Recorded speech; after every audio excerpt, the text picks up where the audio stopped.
In this video, we'll be dealing with Book 5 of the Republic, including such topics as Plato's radical proposal for gender equality, sex, marriage, and child rearing, his views about the norms on the conduct of war and slavery, the distinction between ideal and non-ideal political theory, the proposal for the key reform that will move the city toward the ideal, namely Plato's famous notion of the philosopher king.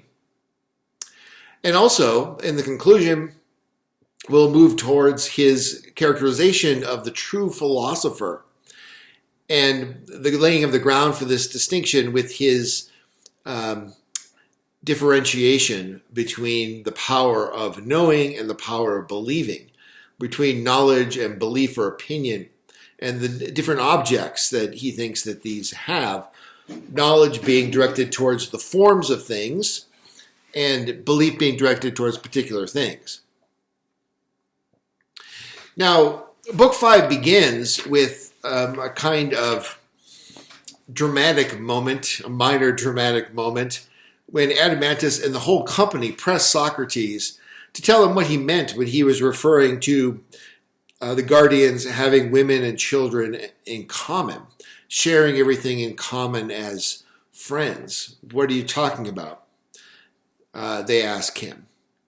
And this requires him to broach the question of whether the women should be allowed to be guardians. At 313 on our pages, this is 451d, Socrates asked Glaucon, "Do you think that the females of our guard dogs," remember he had compared the guardians to hound dogs, guard dogs. "Do you think that the females of our guard dogs should join in guarding precisely what the males guard? Hunt with them and share everything with them? Or do we think that they should stay indoors and look after the house on the grounds that they are incapable of doing this because they must bear and rear the puppies, while the males should work and have the entire care of the flock?" And Glaucon, perhaps surprisingly, says that, hey, they should share in everything. Glaucon is an open-minded gentleman, apparently. And so Socrates says, well, then we need to teach these women the same things that we teach the men if they're to share in the same responsibilities.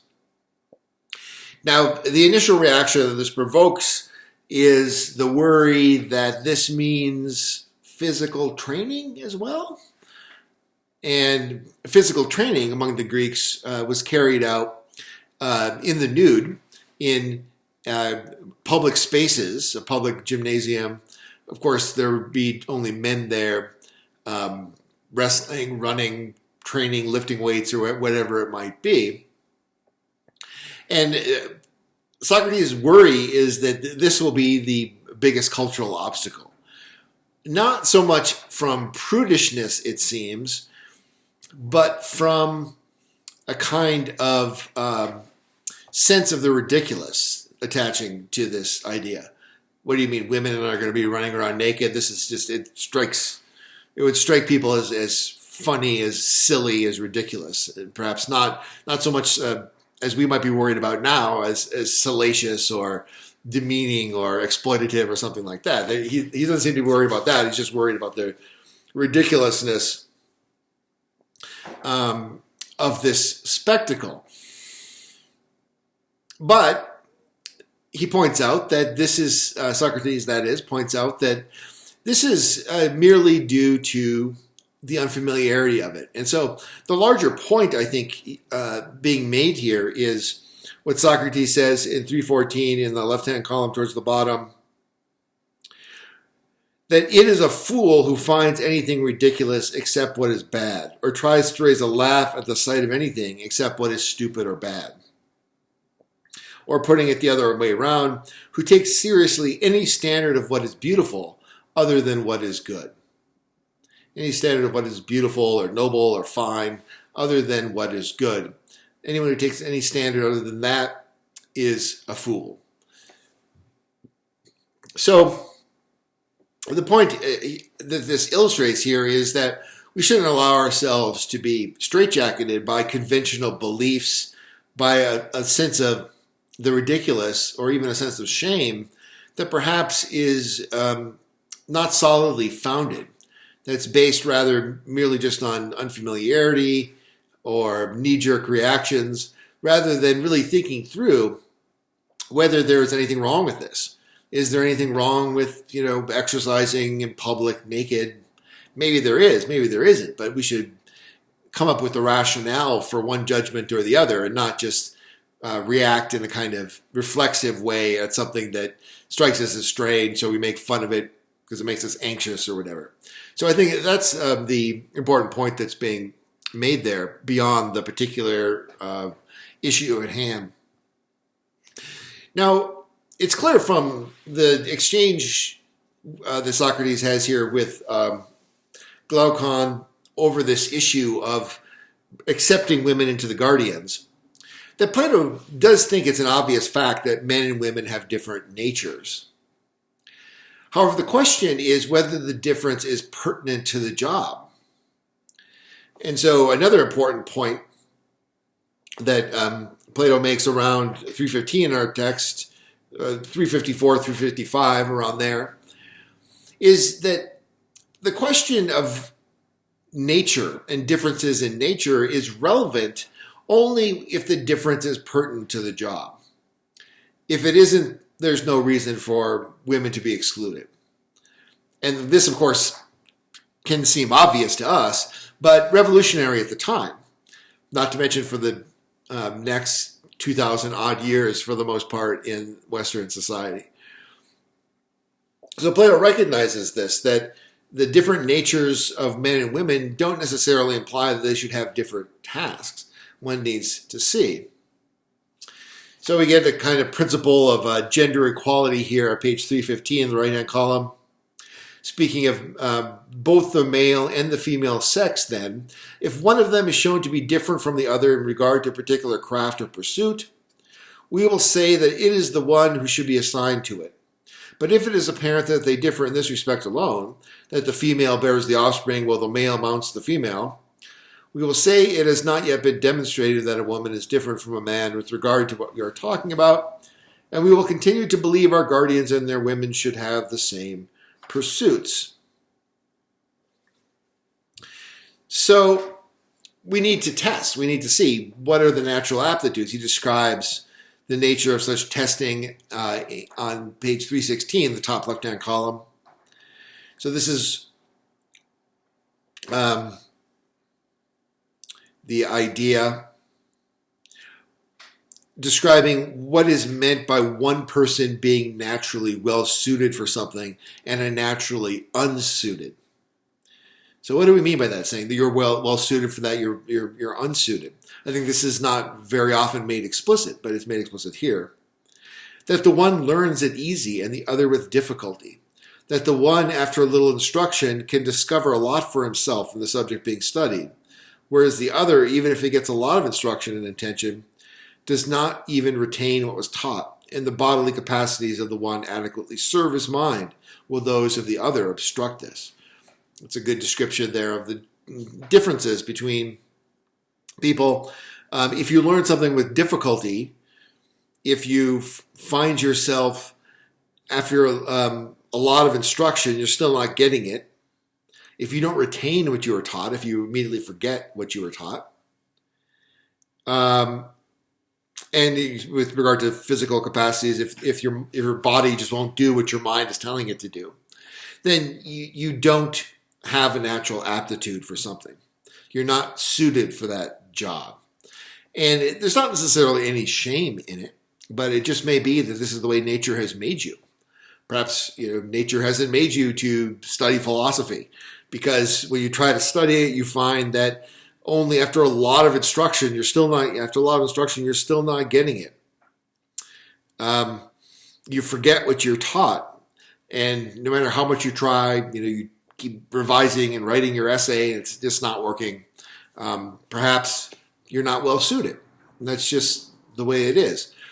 On the other hand, someone who gets it right away, what's being said, someone who is able to discover for himself things about the text, for example, in a philosophy class before the professor even has to point it out to him. Someone who is able to, with great facility, write philosophy papers and so on, is well suited to that task and is someone who has a natural aptitude for it. And so notice that this general template that I've just described and talked about in terms of coming to understand philosophy applies not just to philosophy, but it could apply to anything, any of the crafts, as the Greeks would say.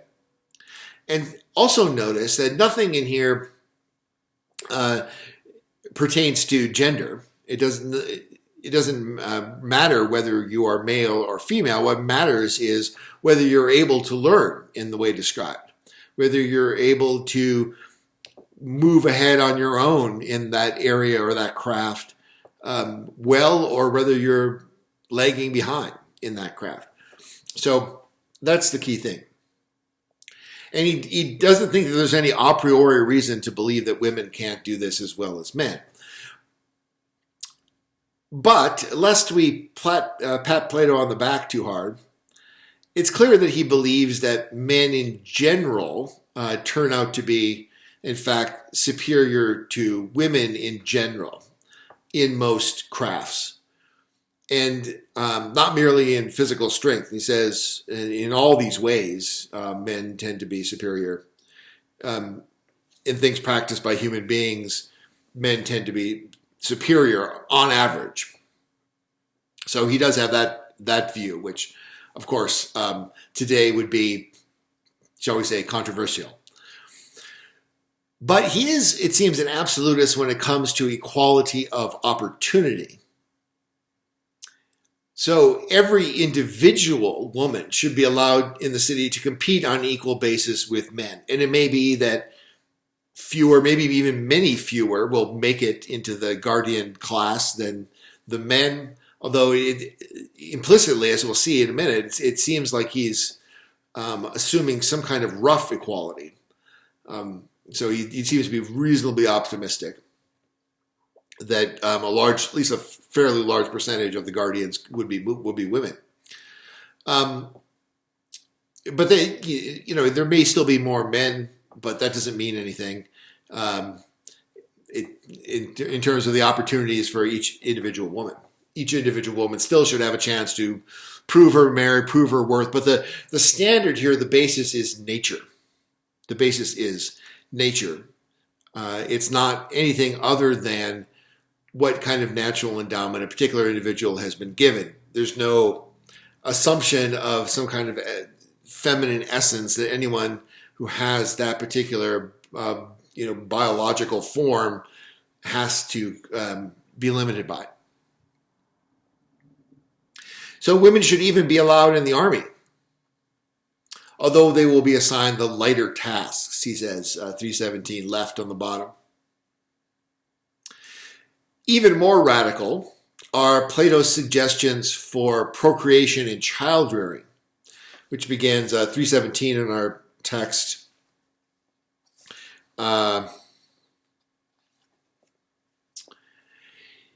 So some of the aspects of this idea of sharing sexual partners, there are to be no monogamous relationships.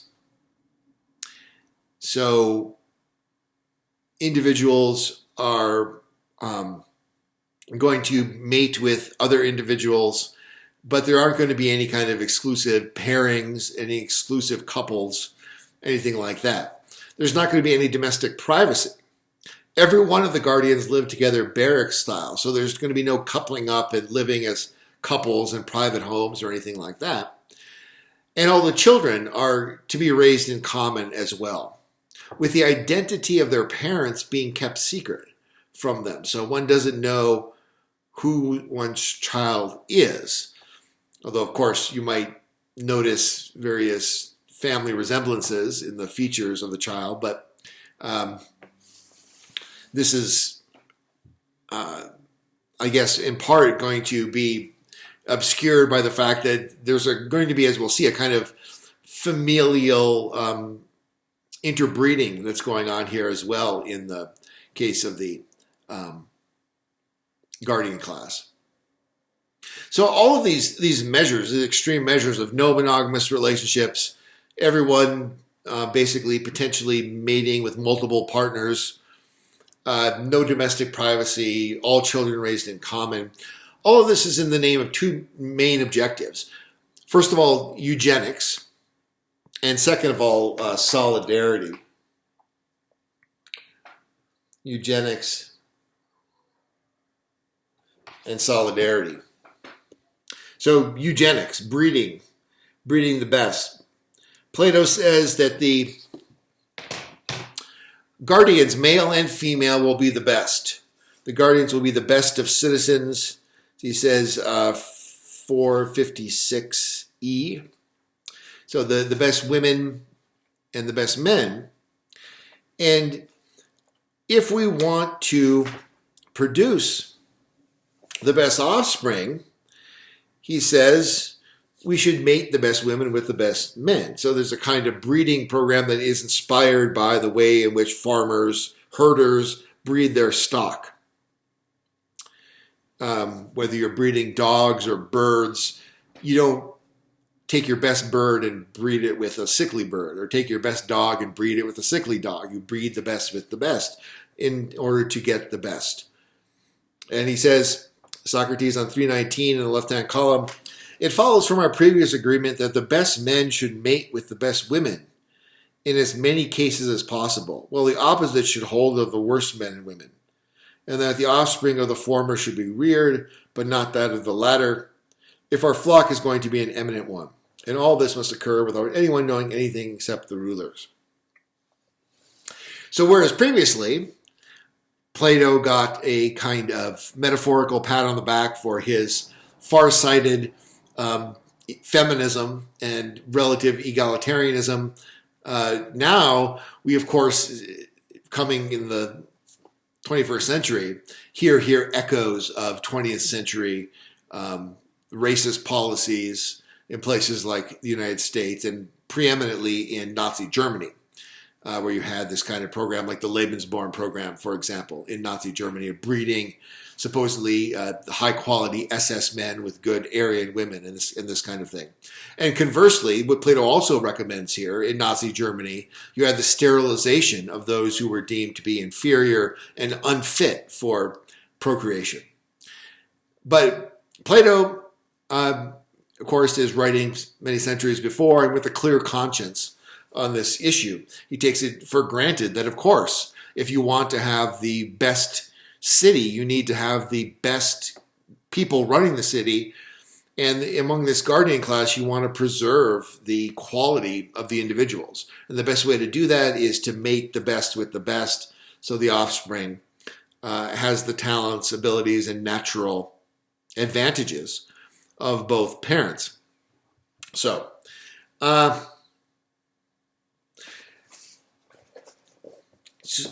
we can also use in this way then sex as a kind of reward for achievement. On 319 in the right-hand column, towards the top, he says, the young men who are good at war or at other things must, among other prizes and awards, be given a greater opportunity to have sex with the women, in order that a pretext may also be created at the same time for having as many children as possible fathered by such men. And here you might think, well, this is sexist again. What about rewarding the women? What do the women get rewarded for? Presumably, in part here, this is due just to the biological facts that what's a woman, because he's talking here about eugenics and procreation and producing babies and so on. And a woman can only produce, at most maybe 2 or 3 babies in a 9-month period under normal circumstances. And so that's probably what he's thinking of here, that in other words, the woman's situation is one that is going to make it very valuable to have the opportunity to sleep with a woman. Whereas the man, he can sleep with an uncountable number of women in the same period and impregnating an uncountable number of women potentially in the same period where a woman's only going to be able to carry 1 baby normally to term. And so that's probably what he's thinking of here. They will take the offspring of good parents to the rearing pen and hand them over to special nurses who live in a separate part of the city. But those of inferior parents or any deformed offspring of the others, they will hide in a secret and an unknown place, as is fitting. The footnote here reminds us of the practice widespread in the Mediterranean world, in the ancient world, of infanticide for contraceptive purposes. Okay, so that's Plato on eugenics. The other reason for this unusual arrangement is solidarity. So, above all, the evil of privatization is to be avoided, Plato believes. On page 320 in the right, he says, towards the bottom of the right-hand column, shouldn't we ask ourselves what we think is the greatest good for the organization of the city, the one at which the legislator should aim in making its laws, and what the greatest evil, and then examine whether what we have just described is in harmony with the tracts of the good we have found and in disharmony with those of the bad? And do we know of any greater evil for a city than what tears it apart and makes it many instead of one? Or any greater good than what binds it together and makes it one? Continue on to the next column, doesn't the privatization of these things dissolve the city? And isn't that what happens when people do not apply such phrases as mine and not mine in unison within the city, and same with someone else, right? I've got mine, so I don't want to pay my taxes. My family isn't going to be affected if we don't pass that law, so I don't care whether to pass that law. That's the privatization he's referring to here. This sense that I first of all identify with my own family or clan or tribe or whatever it may be, and then the city only secondarily. That's what creates this division in the city. And we've already seen Plato's concern over the military consequences, potentially, of having a city that's divided in this way, that a house divided against itself cannot stand. So the Guardians' revolutionary marriage and child-rearing practices are designed, above all, to make them all one family, to make them identify with each other and the city more than private interests. To this end, they'll do everything together as a family, even warfare. Battles will be take your kid to work days. Let the kids come and watch mom and dad fight the battle, is the way that Plato suggests it. And then when Glaucon says, oh, wait a minute, have you thought this thing through? What happens if there's a rout and the entire army is slaughtered? Won't they kill the next generation too? And then the whole city will be screwed, basically. And Plato says, well, good point, Glaucon. Or Socrates says that. Plato says that through Socrates. So we'll put the kids on fast horses, teach them to ride so that if it looks like we're going to have a rout, they can flee on fast horses and live to fight another day. Now, Socrates emphasizes that this is on page 323, that this scenario will actually, he thinks, make the Guardians supremely happy as Olympic victors. Because they're not going to have to worry about how they're going to pay rent or make the mortgage. They're not going to have all these troubles and worries about, his junior getting into the best preschool so that he can keep up with the neighbor's junior. All the kids are going to be in common, so that's not going to be an issue. They're not going to have houses and mansions to have mortgages on. So they're going to be able to live this sort of carefree life, just, having sex all the time with multiple people. And everything's going to be hunky-dory. It's going to be wonderful. So that's Plato's word on the ideal marital and family relations. And that leads to the first discussion question. Are the Platonic regulations on gender, marriage, and family life likely to achieve the objectives he believes they would achieve if implemented in an actual city? Are they moral and just? In your view, would the guardians be happy and flourish more in a conventional relationship or in Plato's revolutionary arrangement? Explain your answers. So once again, first discussion question: are the Platonic regulations on gender, marriage, and family life likely to achieve the objectives that he believes they would achieve if implemented in an actual city? Are they moral and just? In your view, would the guardians be happy and flourish more in a conventional arrangement or in Plato's revolutionary arrangement? Explain your answers.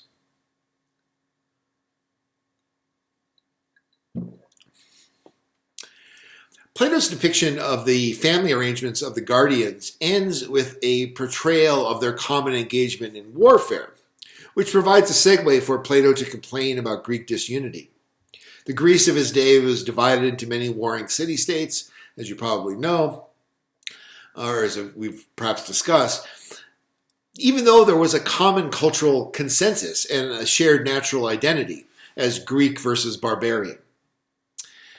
And Plato argues that if the Greeks have to fight with one another, they should at least behave towards each other in a more civilized manner than they behave towards the barbarians. So they shouldn't enslave, Greeks shouldn't be enslaving Greeks.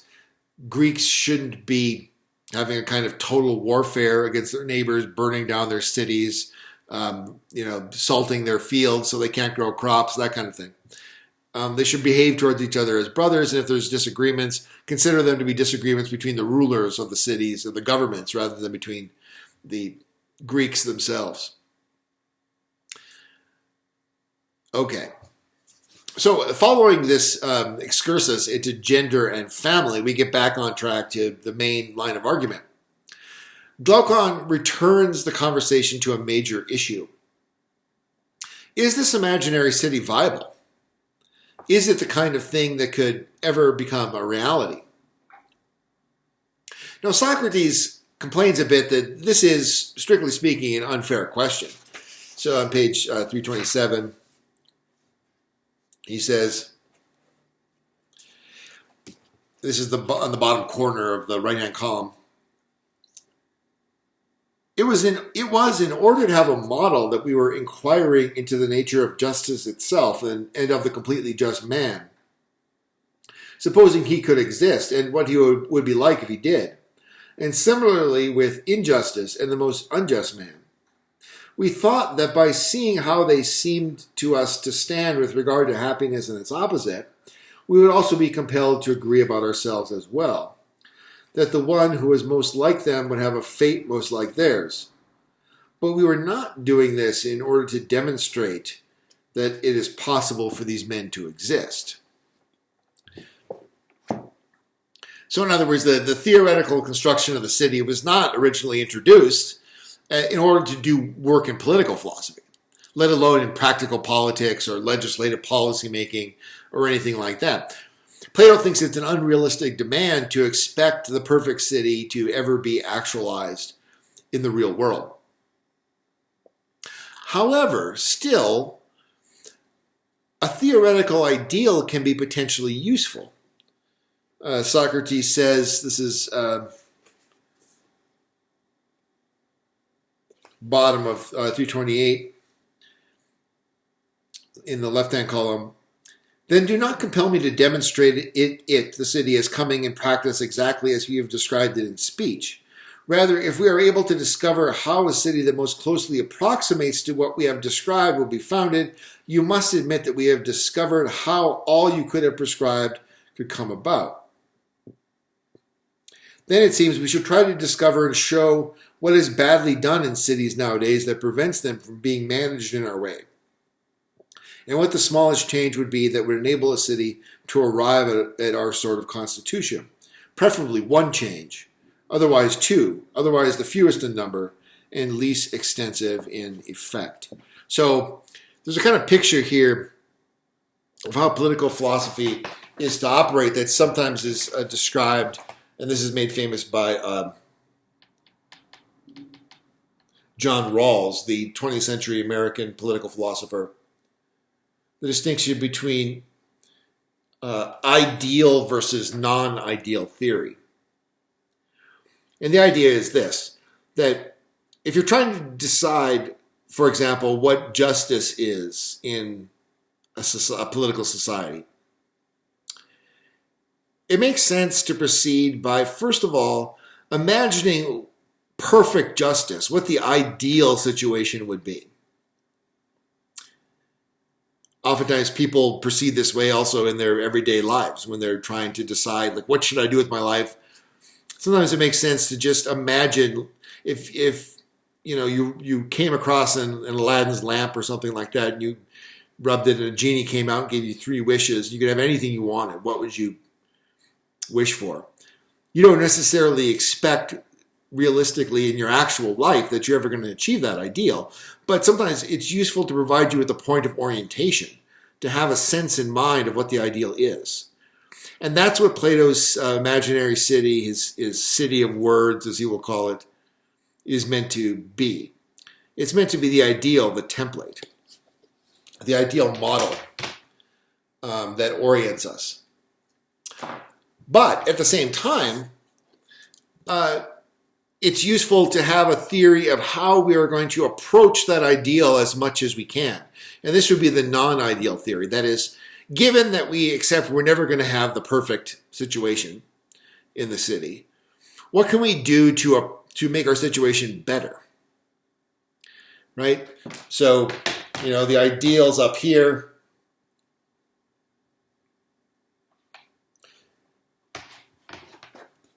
Here's us down here, where we're trying to traverse this huge gap between us down here with our crummy, imperfect city and the ideal.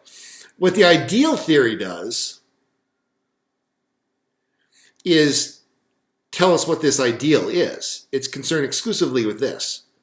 But what the non-ideal theory is supposed to do is it's concerned with the path. How do we get from here up to here? Maybe we only get this far, right? The non-ideal theory is not concerned about how close or not close we get to the ideal. What it's concerned with is the path itself. It's concerned with this right here. So how do we advance the ball, right? We don't need to score a touchdown. All we need to do is advance the ball. We don't need to get the horseshoe around the stake or whatever it's called. We just need to get closer than the next horseshoe.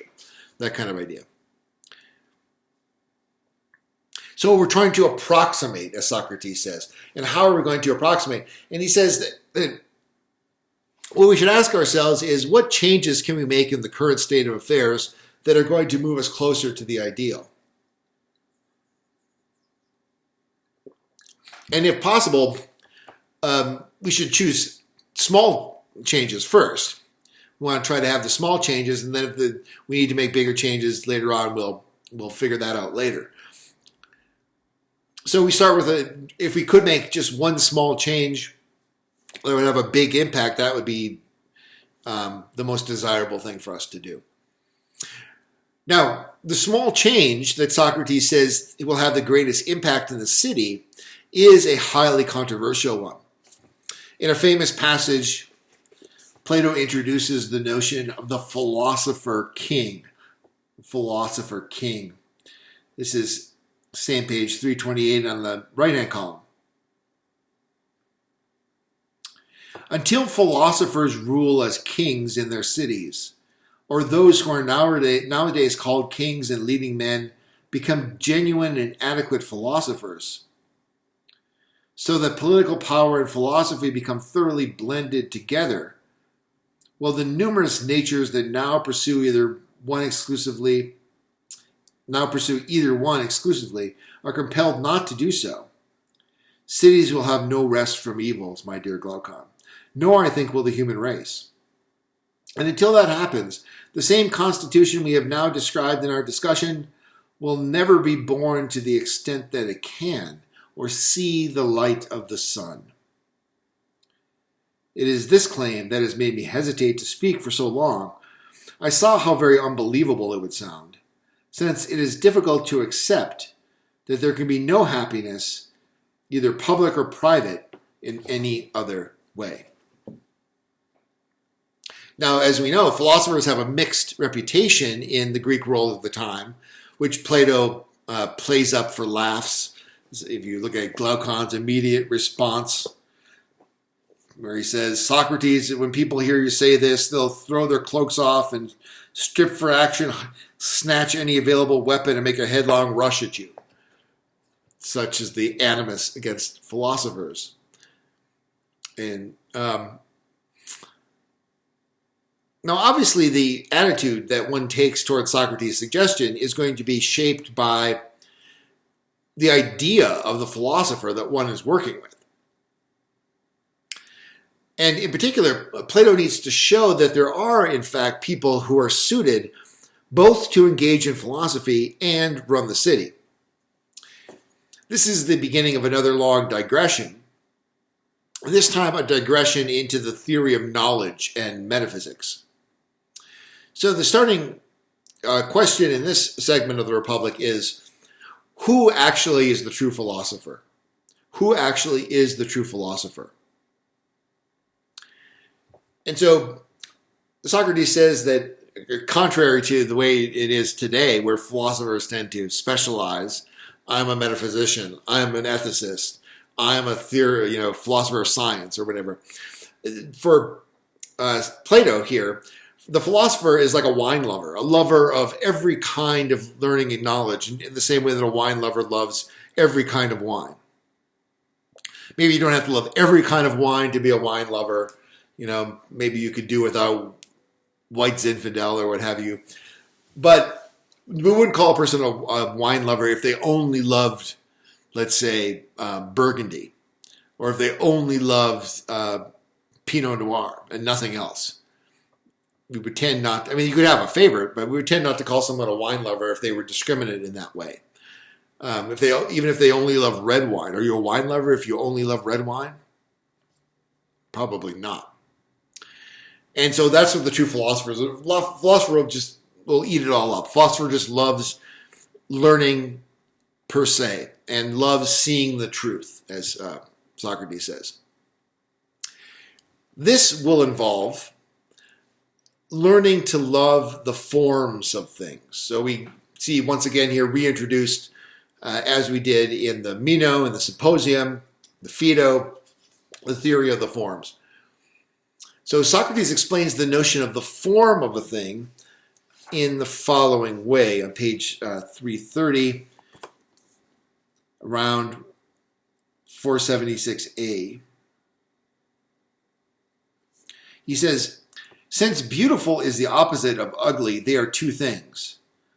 And since they are two things, each of them is also one. True. The same argument applies then to just and unjust, good and bad, in all the forms. Each of them is itself one thing, but because they appear all over the place in partnership with actions and bodies and with one another, each of them appears to be many things. So, there's this kind of this view, like, to take the simplest kind of case. So let's say you have the form of beauty here, and I don't know, the form of health or something here. And we observe that there are things that are both beautiful and healthy. So there's something here that partakes of both beauty and health. Now, beauty on this picture is one, and health is one. But since you have a thing here that's both beautiful and healthy, they appear to, beauty and health appear to be many. Because there's another thing over here that's beautiful and healthy, and another thing over here that's beautiful and healthy, and so on. So they appear to be many, even though in fact they're one. That's the idea. There's one form that all of these things partake of, that are beautiful or that are healthy, etc. The form that represents the truth that the philosopher loves to see is contrasted with the particulars that what he calls the practical people are concerned with. He speaks about these people who love to run around learning things, lovers of listening, run around, they listen to every chorus and run around to all the Dionysic festivals, whether in cities or villages, and never miss a chorus. The lovers of all the petty crafts, he includes in this, the practical things. So practical people like people who like to learn all kinds of crafts. They're handy, for example, or more aesthetically minded people who like to see all the particular plays, or in our era, keep up with all the latest releases on Netflix or whatever it might be. That's the idea. So the contrast is described here. Continuing on where I left off. Socrates. Well then, that is the basis of the distinction I draw. On the one side are the lovers of seeing, the lovers of crafts, and the practical people you mentioned a moment ago. On the other, those we are arguing about, the only one it is correct to call philosophers. Glaucon. How do you mean? Socrates. The lovers of listening and seeing are passionately devoted to beautiful sounds, colors, shapes, and everything fashioned out of such things. But their thought is unable to see the nature of the beautiful itself, or be passionately devoted to it. And of course, we remind ourselves here of the discussion of what that seeing is supposed to be from the Symposium. Glaucon, that's certainly true. Socrates. On the other hand, won't those who are able to approach the beautiful itself and see it by itself be rare? Glaucon, very rare. Socrates. What about someone who believes in beautiful things but does not believe in the beautiful itself, and would not be able to follow anyone who tried to lead him to the knowledge of it? So he's imagining the kind of person, remember, on Diotimus' Ladder of Love, who, for example, loves beautiful boys, loves the body of beautiful boys. But if you tried to lead them and say, well, wait a minute, what you love in those beautiful boys is really just a kind of shadow or reflection of this higher thing that we also see in more abstract entities like beautiful laws and beautiful customs in cities. And then ultimately in the form of the beautiful itself. Socrates is imagining a person who would just scoff at that and say, what are you talking about? I'll stick to the beautiful boys. I don't know what you're talking about, this form of the beautiful. Huh? What are you talking about? I don't get it. Now, quit bothering me. Let me talk to this beautiful boy here. But that's the kind of person he's imagining. And so about this person, Socrates says, do you think he is living in a dream, or is he awake? Or consider, isn't it dreaming to think, whether asleep or awake, that a likeness is not a likeness, but rather the thing itself that it is like? Glaucon. I certainly think that someone who does that is dreaming. Socrates. But what about someone who, to take the opposite case, does believe in the beautiful itself, is able to observe both it and the things that participate in it, and does not think that the participants are in it, or that it is the participants? Do you think he is living in a dream or is awake? Glaucon. He is very much awake. Socrates. So, because this person knows these things, we would be right to describe his thought as knowledge, but the others we would be right to describe as belief, because he believes what he does. So Plato is here proposing a theory of knowledge as it relates to belief. They are to be distinguished by their objects. The object of knowledge is the forms, the universal, absolute, completely real, completely actual beings. Belief, however, is like what these practical people have that pertains just to these particular objects, like particular beautiful bodies. That isn't knowledge at all, that's beliefs. And so the true philosopher, this is what he's getting at, of course, is the one that's going to be driven towards true knowledge.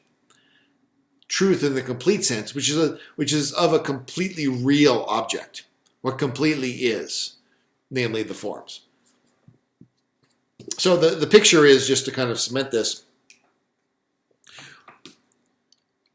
you have three different objects. What completely is,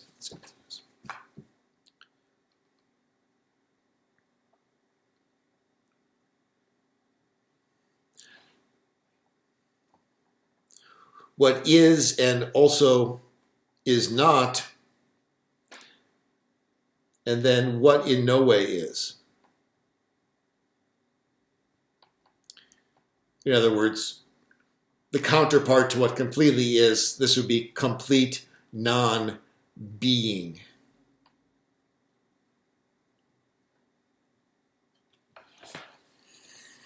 So we have the objects up here, and then we have the powers of the mind down here, which what completely is corresponds knowledge to what is and also is not is belief or opinion. And what in no way is complete non-being, this would just be ignorance.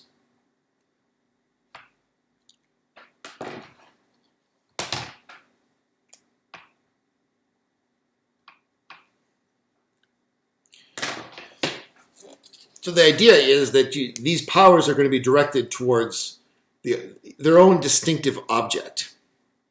And that's what differentiates them as different powers. Knowledge is directed towards what completely is. Belief is directed towards what is and also what is not. Or what is and also is not. What is and also is not. And ignorance is directed towards non-being. Socrates initially poses a question whether belief is a different thing from knowledge after all, or is it the same thing as knowledge? But this is merely a rhetorical question. He's assuming here that Glaucon and his reader will agree, of course belief and knowledge are different things. This may be taken as a commonly established belief or established common belief. The question is, what does this distinction consist of? The distinction between belief and knowledge. And he argues that this is what the distinction consists in. It consists in the different objects that knowledge and belief has. Knowledge being directed towards what completely is, and belief being directed towards what is and also is not. The argument for this is based on the notion that knowledge and belief are powers. So if we look on 331, we get the principle of this argument here. He says, this is halfway through the left-hand column on 331, around 477c. Socrates, we think powers are a type of thing that enables us, or anything else that has an ability, to do whatever we are able to do. Sight and hearing are examples of what I mean by powers, if you understand the kind of thing I'm trying to describe. Glaucon, yes, I do. Listen then to what I think about them. A power has no color for me to see. A power has no, in itself, no color for me to see, nor shape. Powers don't have shapes in themselves, nor any feature of the sort that many other things have, and that I can consider in order to distinguish them for myself as different from one another. In the case of a power, I can consider only what it deals with and what it does, and it is on that basis that I come to call each the power it is. Those assigned to deal with the same things and do the same, I call the same. Those that deal with different things and do different things, I call different. So this is the view. He says, if we're to ask, what's the difference between knowledge and belief? Well, it's not. I mean, of course, I could erase this and write it again in a different color, green or red or something. But the power of belief isn't a different color than the power of knowledge.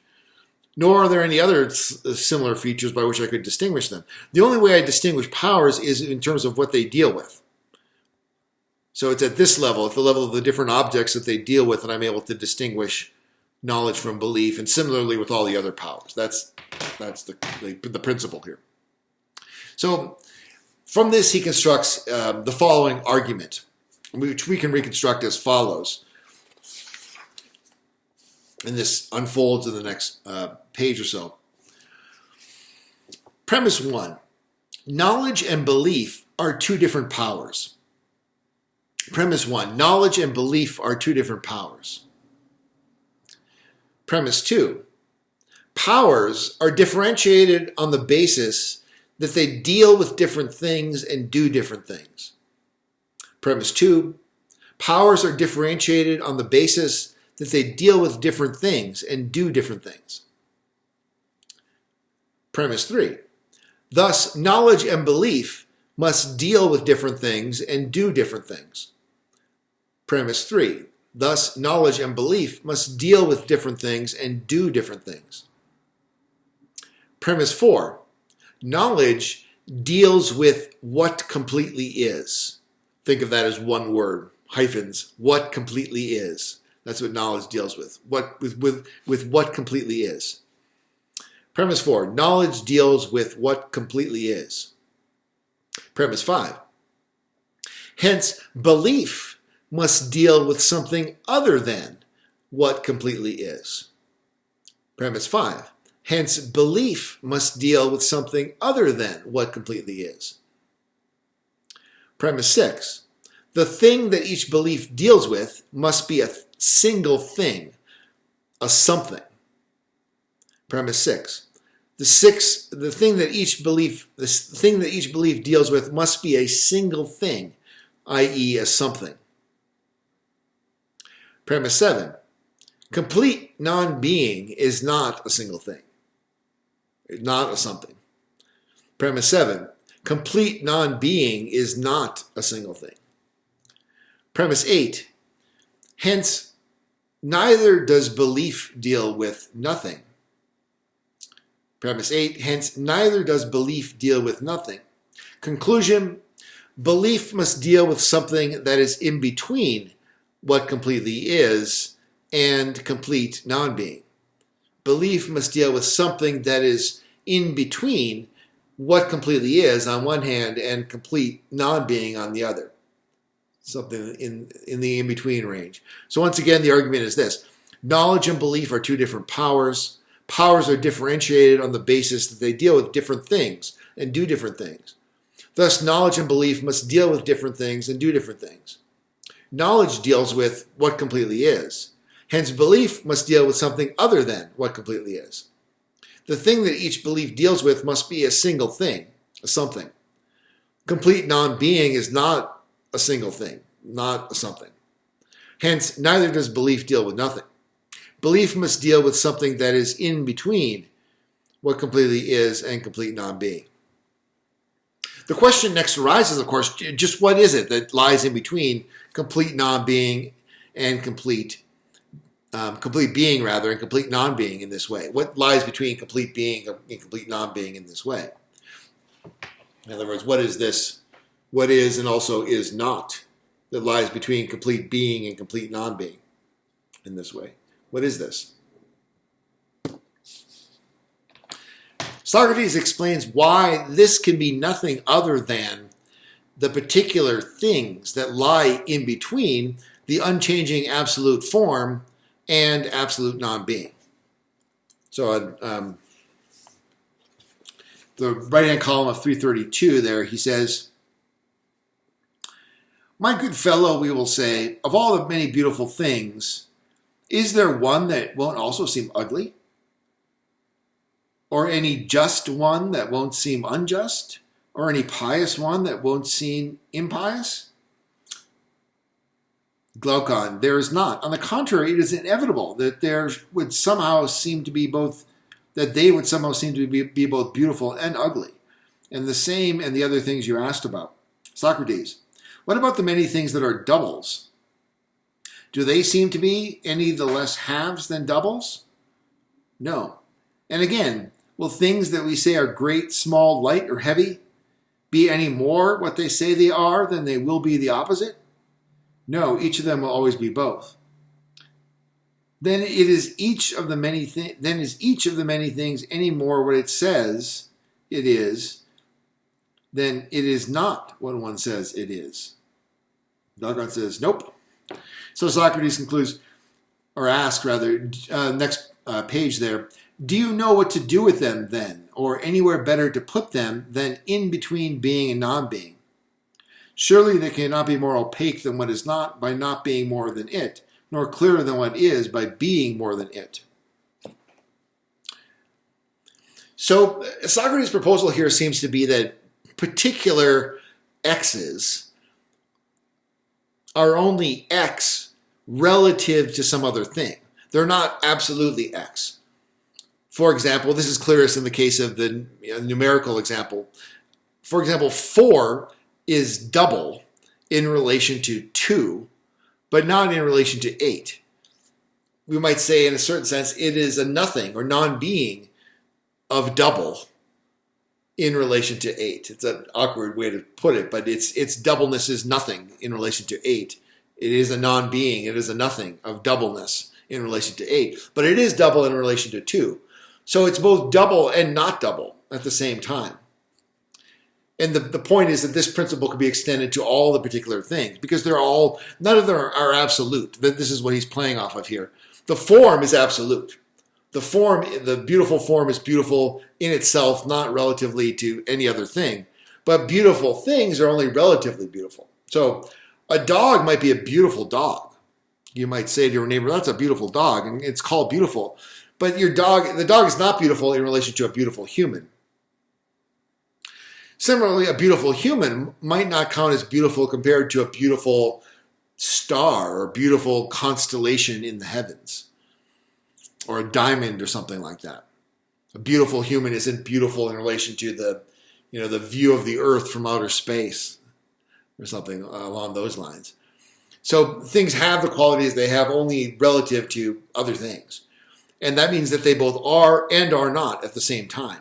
That beautiful dog really is a beautiful dog, but so it really is beautiful, but it's also not beautiful because it's not beautiful when you can compare the dog to a human. All right. Second discussion question. How would you define the difference between, let me start that over and change the emphasis. How would you define the difference between knowledge, belief, and ignorance? How would you define the difference between knowledge, belief, and ignorance? Is Plato right that these three things in the mind have three different corresponding objects outside the mind? Why or why not? So once again, second discussion question. How would you define the difference between knowledge, belief, and ignorance? Is Plato right that these three things in the mind have three different corresponding objects outside of the mind? Why or why not?